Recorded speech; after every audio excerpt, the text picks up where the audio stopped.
Welcome back, everybody, to another episode of MYOG, Make or Modify Your Own Gear.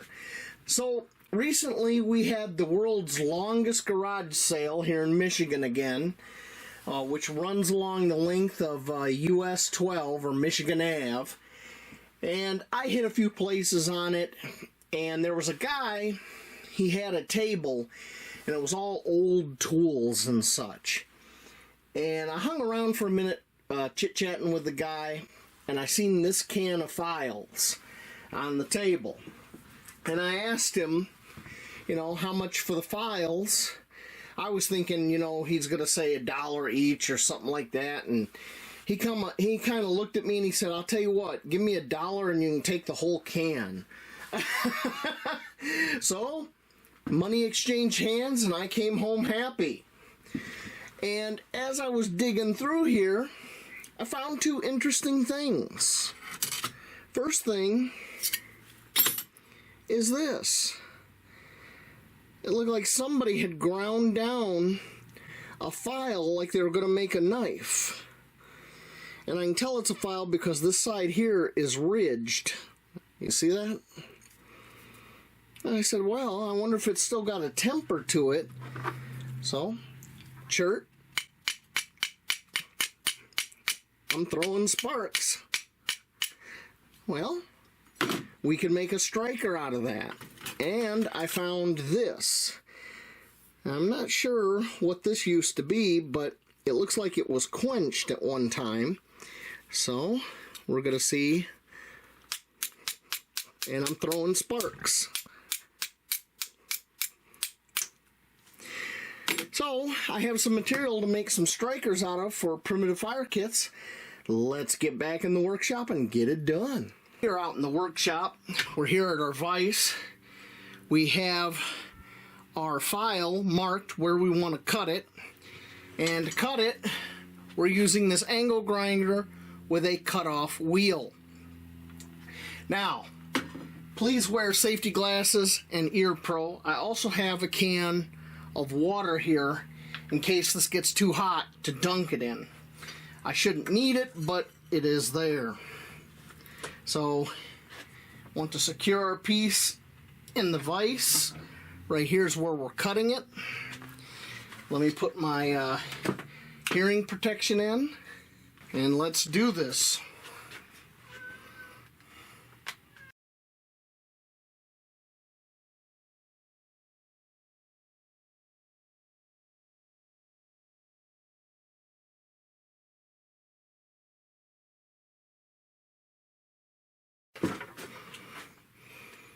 Okay, so we don't cut all the way through, we just do a shallow cut. I'm going to take that off and show it to you.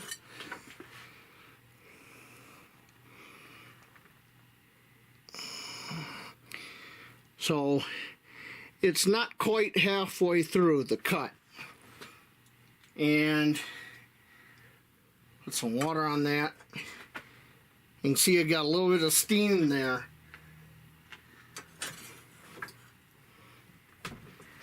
I can make a few more passes on that, and that's what we're going to do.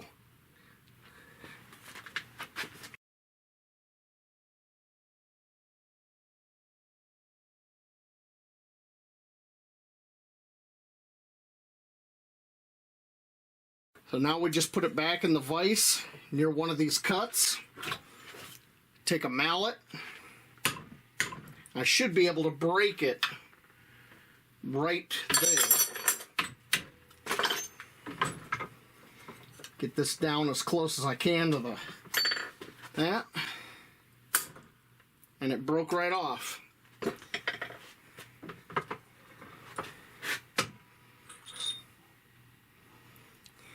So there's one piece. So now what you want to do is, you can see we kind of got a jagged break on this one. We want to remove any sharp edges. So, I've switched over to an 80 grit flat disc on my angle grinder, and we're going to secure this in here, and we're just going to knock all these sharp edges off. Alright, Let me put my hearing protection on, and we'll get started.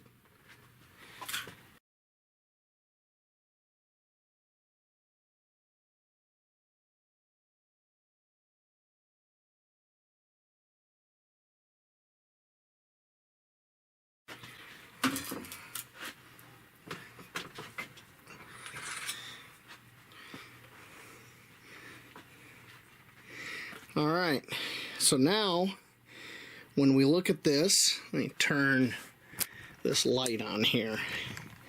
So now when you look at this, there are no sharp edges. It's all smooth.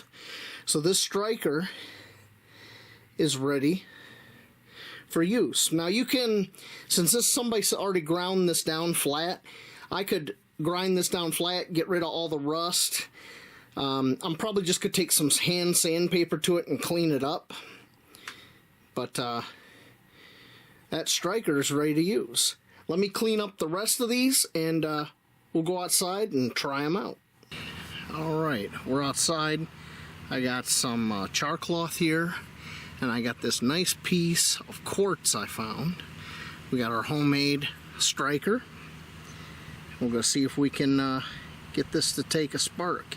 It's very humid out today, so let's see what we can do. Oops. I need to find a sharper edge. Now, of course, the wind's gonna start blowing. Yep, I got it to take a spark. Haha, look at that.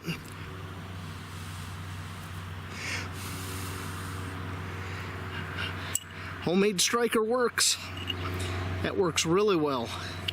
Ooh, that's getting hot. I'd call that a success. Well, let's head back in the house, shall we? One thing I want to cover before I close this MYOG is how to care for these homemade strikers. I found another file that was pretty wore down, so I ground the sides off it and cut it up. Each of these pieces will fit inside this Altoids tin. That was my only prerequisite, really, going forward.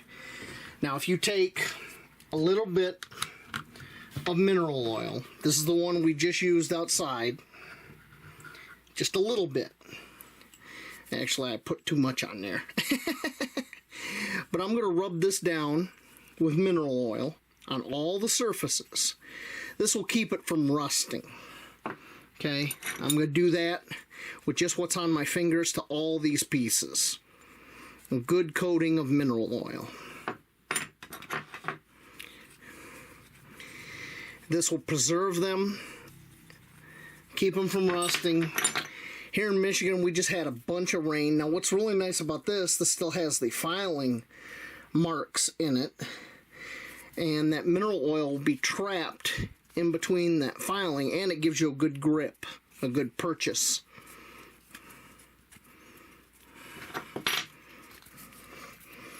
Yeah, we've had a lot of rain here. It's very humid right now. It's about 86 degrees outside, but with the humidity and the heat index, it feels like it's over 100. So it's good and warm and nasty here. And it'll cause stuff like this, untreated steel, to start to rust. So those can go in there just like that. I'm going to try to take that excess off there. That can go in. That can go in. This can be added to your fire kit. That can go in. There we go. And that will complete this MYOG on a DIY Flint striker. I hope you learned something. I hope you had a good time watching. Now get out there and make one for yourself, or make 10. Alright? I will catch y'all later on out in those woods over there. Thank you for watching.